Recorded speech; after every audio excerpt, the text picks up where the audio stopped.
Bonjour, je suis avec Monsieur Mba Kenyang, Très qui bien, est agence d'architecture et de recherche MBN. merci. Monsieur Nang, bienvenue. Est-ce que vous pouvez me parler un peu de votre rôle lors de cette COP23 à Bonn, ce que vous faites et vos activités ici? Bon, d'abord, je suis dans la délégation sénégalaise, hein, la délégation officielle.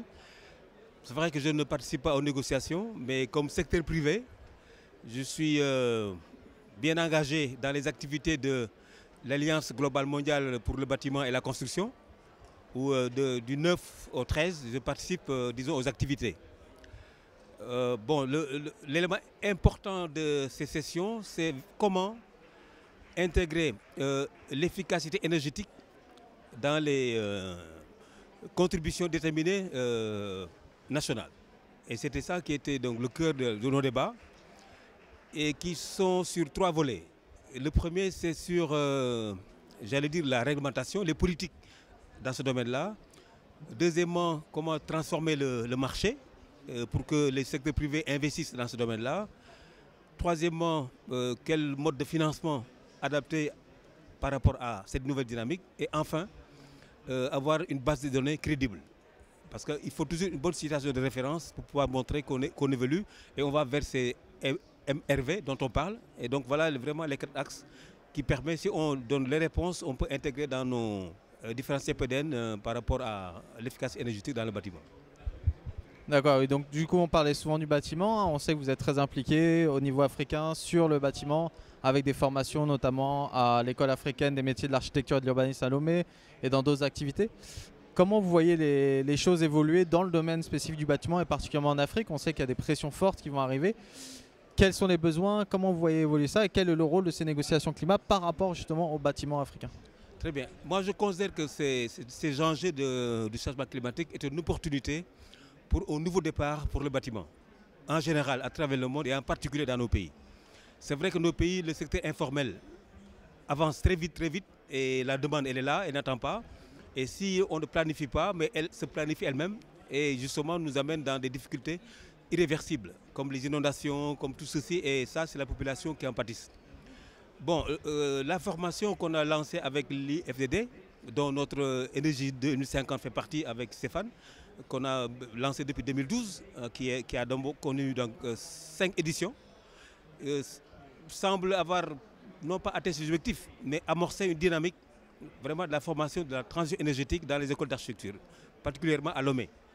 Mais ce qui est le plus important dans nos pays, c'est que tous les acteurs de la construction puissent avoir une opportunité d'avoir une nouvelle démarche de l'élaboration d'un projet de bâtiment. L'approche classique d'un projet de bâtiment était séquentielle, c'est-à-dire que vous avez un client, vous avez un architecte et tout ce monde-là travaillait en cascade. Et il me semble que cette façon de travailler n'est plus adaptée par rapport aux enjeux actuels.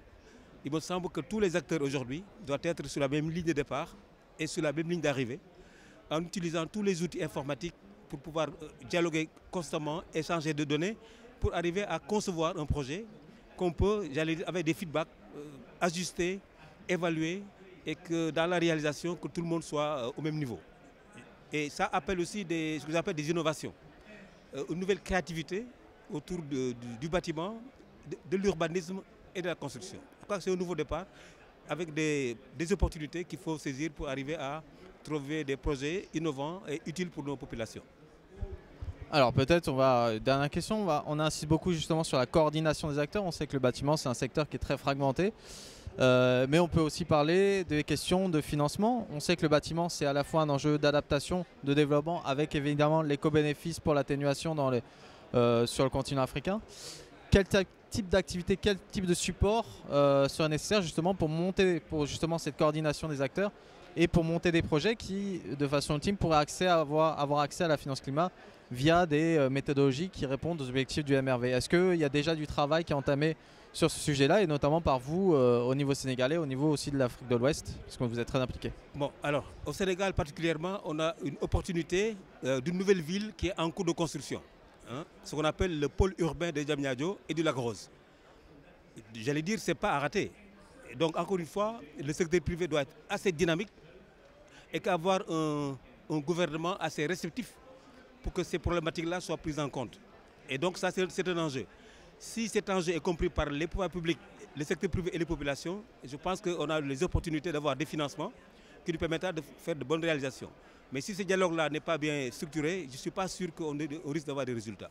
On a des opportunités d'action, mais il faut dire que tout le monde se mette d'accord pour qu'on puisse, j'allais dire, ensemble agir et que d'une manière assez équilibrée et une bonne réduction des coûts pour les populations pour qu'en fait le projet soit viable. Et je pense que c'est un enjeu sur lequel nos échanges vont nous aider à trouver des solutions. D'accord, alors peut-être un dernier mot sur on est à la COP23, c'est une COP de transition, mais est-ce que vous avez juste un espoir sur d'éventuels engagements ou, voilà, par rapport à cette COP? En fait, l'espoir c'est quoi? C'est que le monde entier se rencontre. Moi je pense que le premier élément c'est l'efficacité relationnelle. Il faut que vous et moi nous parlions de la même chose et qu'à partir de ce moment-là, tout est possible. Et c'est ça qui n'était pas possible à l'époque. Aujourd'hui, tout le monde est ensemble et si on est ensemble, encore une fois, l'action est possible. Et là, je suis très très optimiste. Merci beaucoup Monsieur Niang et puis bon courage pour vous pour vos activités. Mais c'est moi qui vous remercie de m'avoir mis en ligne et en image par rapport à ce stand Énergie 2050 que j'ai cherché depuis ce matin et que j'avais promis d'y aller. Et dès que je suis arrivé, je me suis rendu compte que j'avais ma place dans ce stand. En tout cas, je vous remercie beaucoup et je vous souhaite une très bonne continuation.